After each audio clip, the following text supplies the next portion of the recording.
جو میری طاقت، میری سلطنت چھیننا چاہتا ہے۔ اس کی آواز میں عجیب سی کڑواہٹ تھی۔ تو پھر تم یہاں کیوں، میرے قریب کیوں؟ میں نے پوچھا۔ زاویار نے ایک لمحہ خاموشی اختیار کی، پھر بولا، کیونکہ وہ صرف مجھے نہیں، تمہیں بھی نقصان پہنچانا چاہتا ہے۔ میرے جسم میں سرد لہر دوڑ گئی۔ مجھے؟ میں نے تو تمہارے خلاف کچھ نہیں کیا، اسی لیے تو تم خطرے میں ہو۔ تم نے مجھے بچایا، وہ سمجھتا ہے تم بھی اس کے منصوبوں کے خلاف ہو۔ وہ تمہیں ختم کرنا چاہتا ہے تاکہ میں کمزور ہو جاؤں۔ میں نے کھڑکی کی طرف دیکھا، باہر سورج چمک رہا تھا، لیکن میرے اندر ایک سایہ اتر چکا تھا۔ تم یہاں کب سے ہو؟ یعنی میری نظر سے اوجھل ہو کر بھی؟ میں نے پوچھا۔ جب سے میں نے اپنی اصل شکل اختیار کی تب سے تمہارے آس پاس ہی ہوں، پر تمہیں نظر نہیں آتا۔ میں صرف تب ظاہر ہوتا ہوں جب تم مجھے دیکھنے کے لیے تیار ہوتی ہو۔ میں نے خود کو سنبھالا اور سیدھی ہو کر بیٹھ گئی۔ تو اب کیا ہوگا؟ اگر تمہارا چچا میرے آس پاس ہے تو وہ ابھی حملہ نہیں کرے گا۔ میں روک رہا ہوں اسے، لیکن زیادہ دن نہیں روک سکوں گا۔ بس اس کی طاقت مجھ سے مختلف ہے، زیادہ وحشی، زیادہ پرانی۔ زاویار نے ہاتھ میں پرانا سا پتھر نکالا۔ یہ تم اپنے ساتھ رکھو، یہ تمہیں کچھ حد تک محفوظ رکھے گا۔ میں نے پتھر کو ہاتھ میں لیا۔ ٹھنڈا تھا، لیکن جیسی میری ہتھیلی میں آیا اس میں ہلکی سی گرمی دوڑ گئی۔ ایک عجیب سا سکون ملا، جیسے کسی نے پیٹھ پر ہاتھ رکھا ہو۔ یہ سب بہت عجیب ہے۔ مجھے نہیں معلوم یہ خواب ہے یا حقیقت، پر میں تم پر یقین کرنا چاہتی ہوں۔ میری آواز کمزور پڑ گئی تھی۔ زاویار نے خاموشی سے سر ہلایا۔ یہ حقیقت ہے اور تم اس کا حصہ بن چکی ہو۔ اتنے میں باہر آسمان پر دھند چھا گئی۔ بادل اچانک جمع ہونے لگی، جیسے موسم بدلنے کا ارادہ رکھتا ہو۔ میں نے دروازے سے جھانکا، باہر ہلکی سی سرسراہٹ تھی، لیکن کسی کا سایہ دکھائی نہیں دیا۔ زاویار نے آہستہ سے کہا، اس کا مطلب ہے وہ قریب ہے۔ مجھے بھی جانا ہوگا، تم اکیلی نہیں ہو، میں واپس آؤں گا۔ رکو، تم ایسے جا نہیں سکتی، مجھے مزید جاننا ہے۔ میں نے قدم آگے بڑھایا۔ ابھی وقت نہیں ہے، وہ آ رہا ہے، اور اگر میں رکا تو تمہیں نقصان پہنچ سکتا ہے۔ اس کی آواز میں سنجیدگی تھی، جیسے کسی نے اندر سے بند دروازہ کھولنے کی کوشش کی ہو۔ پھر ایک دھماکے جیسی آواز آئی۔ باہر آسمان پر ایک دھماکہ سا ہوا اور بادلوں کی گرج سنائی دی۔ زاویار نے میری طرف دیکھا، جیسے کچھ کہنا چاہتا ہو، لیکن اس سے پہلے کہ میں کچھ بولتی وہ دھند میں بدل کر غائب ہو چکا تھا۔ میں وہیں کھڑی رہی، ہاتھ میں وہی پتھر اور ذہن میں وہی سوال، اب کیا ہوگا؟ صبح کا وقت تھا، مگر کمرے کی فضا ابھی بھی رات جیسی بوجھل محسوس ہو رہی تھی۔ میں دبے قدموں ابا کے کمرے میں گئی۔ اماں ان کے پاس بیٹھی تھیں، ہاتھ میں پانی کا گلاس، آنکھوں میں وہی راتوں جاگنے والی سرخی۔ جیسی میں اندر داخل ہوئی، اماں کی نظریں میرے پیچھے نہیں، سیدھی ابا پر تھیں۔ بیٹا دیکھ، تیرے ابا نے آنکھ کھولی ہے۔ اماں کی آواز میں حیرت تھی اور ساتھ ایک دبکی ہوئی امید۔ میں جلدی سے ابا کے قریب پہنچی۔ ان کی آنکھیں آہستہ آہستہ کھلی تھیں، چہرے پر کمزوری تھی، لیکن اب وہ بے ہوش نہیں تھے۔ بیٹا پانی پلاؤ مجھے۔ ان کی آواز ہلکی تھی، مگر میرے لیے کسی معجزے سے کم نہیں۔ میں نے اماں سے پانی کا گلاس لیا اور احتیاط سے ابا کو تھوڑا سا پانی پلایا۔ ان کے ہاتھوں میں ہلکی سی جنبش آئی۔ اماں کے چہرے پر برسوں بعد وہ خوشی ابھری تھی جو صرف اولاد کے جینے کی خبر پر ہی آتی ہے۔ اللہ کا شکر ہے، تو نے سنا؟ تیرا ابا ہوش میں آ گیا ہے، اماں نے سر پر دوپٹہ جماتے ہوئے کہا۔ میں نے ہاں میں سر ہلایا، لیکن میرے دل میں وہ خوف اب بھی کہیں موجود تھا۔ زاویار کی باتیں، اس کا چچا اور وہ سیاہ بادل، کچھ بھی ختم نہیں ہوا تھا، بس لمحے بھر کو دب گیا تھا۔ دوپہر تک ابا نے تھوڑا سا شوربہ بھی پیا۔ میں نے ساری دوائیاں ترتیب سے دیوار پر لٹکی تھیلی میں رکھ دی تھیں تاکہ کچھ بھی رہ نہ جائے۔ اماں اب قدرے پرسکون نظر آ رہی تھیں، لیکن میں جانتی تھی کہ وہ سب کچھ نہیں جانتی۔ میں نے اماں سے کہا، میں تھوڑی دیر کے لیے باہر جاتی ہوں، کچھ چیزیں لانی ہیں۔ اماں نے چونک کر پوچھا، بیٹا آج نہ جا، موسم کچھ عجیب لگ رہا ہے۔ میں نے ان کے ہاتھ تھام کر کہا، فکر نہ کریں، دور نہیں جا رہی، صرف گلی کے نکڑ تک۔ گھر کے باہر نکلی تو محسوس ہوا ہوا میں ایک عجیب سی نمی ہے، وہ نمی جو طوفان سے پہلے ہوا کرتی ہے۔ میرے قدم خود بخود اسی جگہ کی طرف مڑ گئے جہاں پہلی بار کبوتر ملا تھا، مگر وہاں سب خاموش تھا۔ درخت اپنی جگہ، مٹی گیلی، لیکن کچھ نیا نہیں۔ واپس آ کر میں نے کمرے کی کھڑکی کھولی۔ سورج ابھی پوری طرح چھپا نہیں تھا، لیکن بادلوں کا دائرہ تنگ ہوتا جا رہا تھا۔ میں نے ٹھنڈی سانس لی اور جیسے ہی پلٹی ایک ہلکی سی آہٹ نے مجھے دوبارہ کھڑکی کی طرف دیکھنے پر مجبور کیا۔ وہی کبوتر، وہی خاموش، ساکت اور گہری آنکھوں والا کھڑکی کے کنارے بیٹھا تھا، جیسے کسی کی اجازت کا انتظار کر رہا ہو۔ میرے ہاتھ میں پتھر کی گرمی ایک دم سے تیز ہو گئی، جیسے وہ کچھ محسوس کر رہا ہو۔ میں نے کھڑکی کے پاس جا کر آہستہ سے کہا، تم واپس آ گئے؟ کبوتر نے کوئی حرکت نہیں کی، صرف اپنی گردن ذرا سے میری طرف موڑی۔ میں لمحے بھر کو رک گئی، پھر دل میں ایک خیال آیا، کہیں یہ زاویار تو نہیں؟ مگر پھر ایک جھٹکا سا لگا، کیونکہ وہ پہلے نوجوان کی شکل میں آ چکا تھا، اور اب پھر سے کبوتر کیوں؟ یا شاید یہ کوئی اشارہ تھا، کچھ ایسا جو مجھے سمجھنے کے لیے دیا گیا ہو۔ میں نے کھڑکی آہستہ سے بند کر دی اور کبوتر کو وہاں بیٹھا چھوڑ دیا۔ کچھ لمحے بعد وہ اڑ چکا تھا، مگر اس کی موجودگی میرے دل میں ایک نیا سوال چھوڑ گئی۔ میں کمرے میں واپس آئی تو اماں چولہے پر کچھ پکا رہی تھیں اور ابا نیم دراز حالت میں خاموش لیٹے تھے۔ ان کی سانس اب ہموار تھی اور چہرے پر زندگی کی لہر آ چکی تھی۔ رات کو اماں نے مجھے کہا، بیٹی اللہ تیرا بھلا کرے، تو نہ ہوتی تو شاید کچھ اور ہو جاتا۔ میں نے جواب دیا، ابا کے لیے تو سب کچھ کر سکتی ہوں اماں۔ لیکن اس رات جب سب سو گئے، میں کھڑکی کے پاس بیٹھی رہی۔ آسمان پر بادل جمے ہوئے تھے، جیسے کوئی انتظار میں ہوں۔ میں نے تکیے کے نیچے سے زاویار کا دیا ہوا پتھر نکالا۔ وہ اب بھی گرم تھا، میرے دل میں اب بھی خوف باقی تھا، لیکن اس کے ساتھ ایک عجیب سا سکون بھی تھا، جیسے کوئی ہے جو مجھے دیکھ رہا ہے اور میرے ہر سوال کا جواب اس نے اپنے وقت پر دینا ہے۔ اور وہ وقت شاید اب زیادہ دور نہیں تھا۔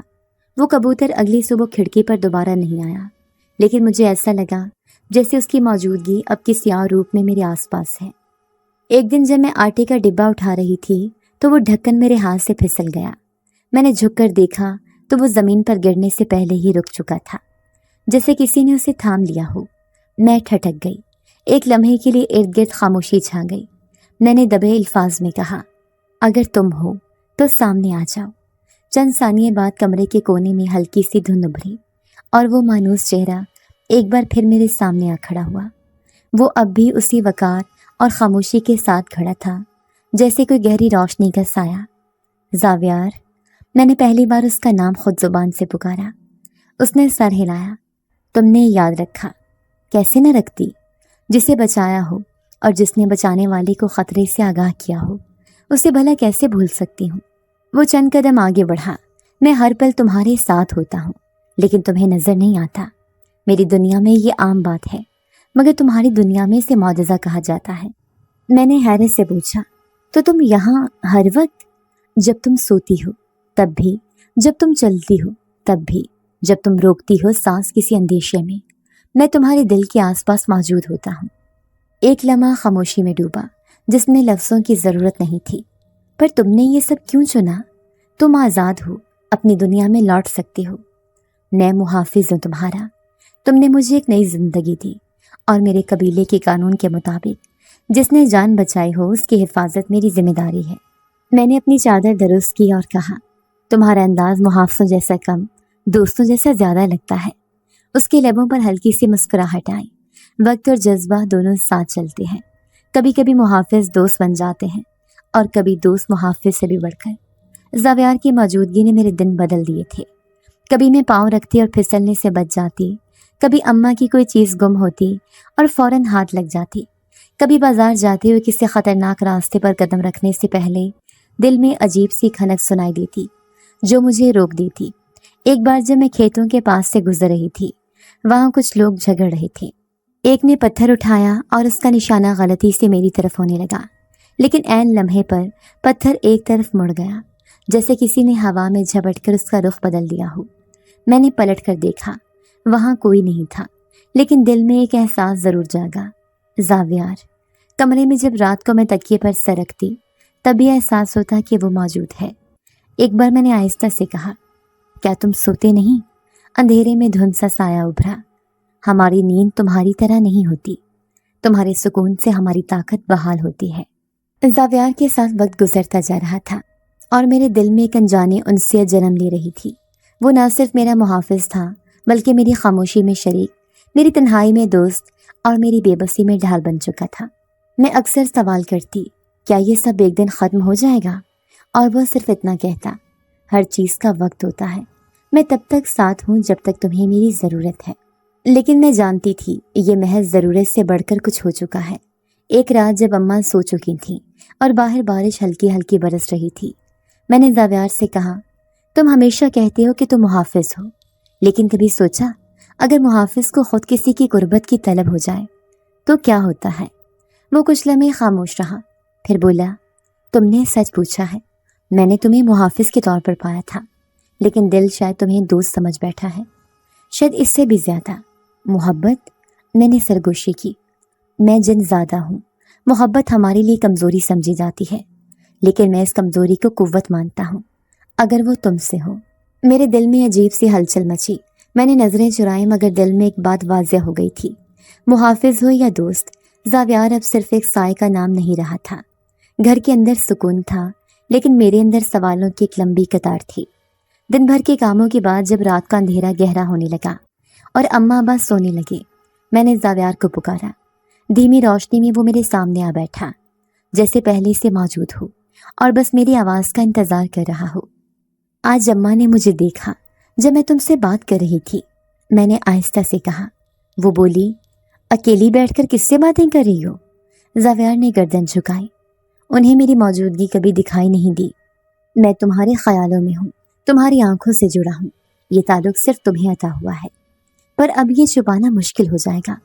اماں بار بار سوال کرے گی، سچ اگر تم پہ بھاری نہ ہو تو چھپا لو، لیکن اگر بوجھ بننے لگے تو بتا دو۔ میں نے کھڑکی سے باہر دیکھا، آسمان پر ہلکے بادل تھے اور ٹھنڈی ہوا کمرے میں داخل ہو رہی تھی۔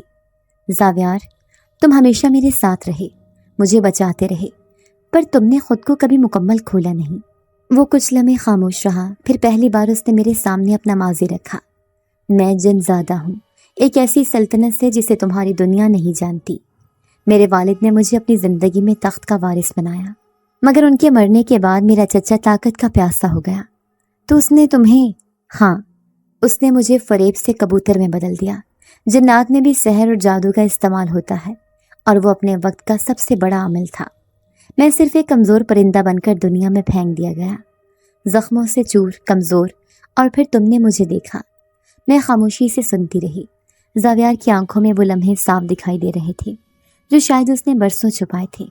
میری سلطنت چھن گئی، میرا نام ختم کر دیا گیا، میری طاقت سلب کر لی گئی، لیکن تمہاری چھوٹی سی مدد نے میری اصل کو جگا دیا۔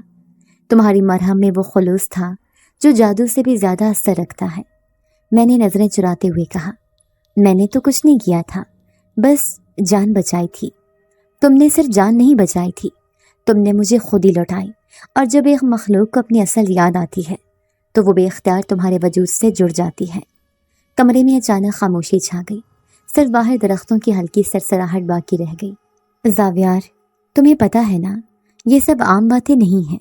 میں ایک عام سی لڑکی، گاؤں کی، سیدھی سادی، اور تم ایک ایسی دنیا سے ہو جسے میں جانتی ہی نہیں۔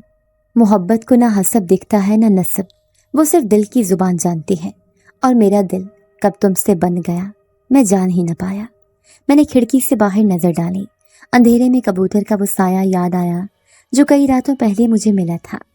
میں بھی بدل گئی ہوں، تم نے میرے اندر وہ ہمت جگا دی جو شاید کبھی تھی ہی نہیں، اور سچ کہوں تو میں تمہیں کھونا نہیں چاہتی۔ زاویار نے آہستہ سے ہاتھ میری طرف بڑھایا۔ میں تمہارا محافظ ہوں، لیکن تم میرے لیے اب صرف ایک ذمہ داری نہیں رہی، تم وہ احساس بن چکی ہو جس کے بغیر اب روشنی مکمل نہیں لگتی۔ تو پھر؟ میں نے دھیرے سے پوچھا، یہ سب کیا ہوگا؟ تم ہمیشہ ایسے ہی رہو گے، سایہ بن کر؟ نہیں، وقت آئے گا جب میں مکمل طور پر تمہارے سامنے آ سکوں گا، ایک ایسا روپ جسے تم چھو سکو گی، محسوس کر سکو گی، لیکن اس کے لیے کچھ اور قربانیاں دینی ہوں گی۔ کیا تم تیار ہو؟ میں نے پوچھا۔ زاویار کی آنکھوں میں ایک عزم چمکا۔ اگر وہ قربانیاں مجھے تمہارے قریب لائیں تو میں سب کچھ چھوڑ سکتا ہوں، سلطنت، طاقت، سب کچھ۔ اماں کی آہٹ سن کر میں چونکی۔ زاویار نے اشارہ کیا، پھر کبھی، اور دھن میں غائب ہو گیا۔ اماں دروازے پر کھڑی تھی، چہرے پر فکر۔ بیٹا، کس سے باتیں کر رہی تھی؟ میں نے پلکیں جھپکی۔ بس دل سے دل کی بات ہو رہی تھی اماں، کبھی کبھی خاموشیاں بھی باتیں کر لیتی ہیں۔ اماں نے کچھ دیر دیکھا، پھر سر ہلایا اور واپس چلی گئی۔ میں نے کھڑکی سے باہر دیکھا، آسمان صاف تھا، لیکن میرے دل میں پہلی بار دھند چھٹنے لگی تھی۔